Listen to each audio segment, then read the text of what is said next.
Pandesara GIDC વિસ્તારમાં આવેલી એક મિલમાં કામ કરતી વખતે 20 વર્ષીય યુવકને કરંટ લાગતા મોત થયું છે. મૃતકની ઓળખ સનીકુમાર ગુપ્તા તરીકે થઈ છે. તે મૂળ બિહાર રાજ્યના વતની હતા અને હાલ સુરતના ગણેશનગર પાંડેસરામાં પરિવાર સાથે રહેતા હતા.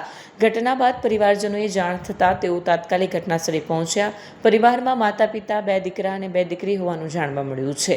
આ કરુણ ઘટનાને પગલે પરિવારે મિલ સંચાલનની જવાબદારી નક્કી કરવાની માંગ ઉઠી છે.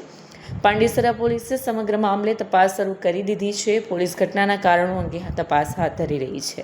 दिलीप भाई, आप कहाँ कितने सालों से क्या पे काम करते हो? मैं तो दूसरे में आकाश में करता हाँ, क्या काम करते हो? ये मिल कौन सी मिल में घटना बनी? ये कौन सी जगह पे घटना बनी? ये कहाँ पे आई? पांडेसरा।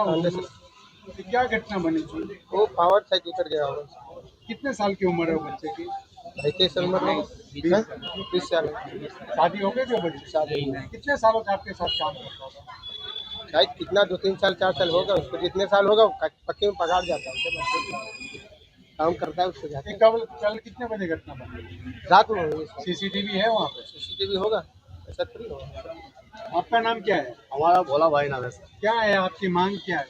हमारा मांग अभी सभी लोग से मांग कर रहे हैं कि अभी इकट्ठा में बात करें, उनको पापा से बात करें, उनका मम्मी से क्या अभी फैसला है, एक साथ में बात करिए उनको हम बता सकते हैं।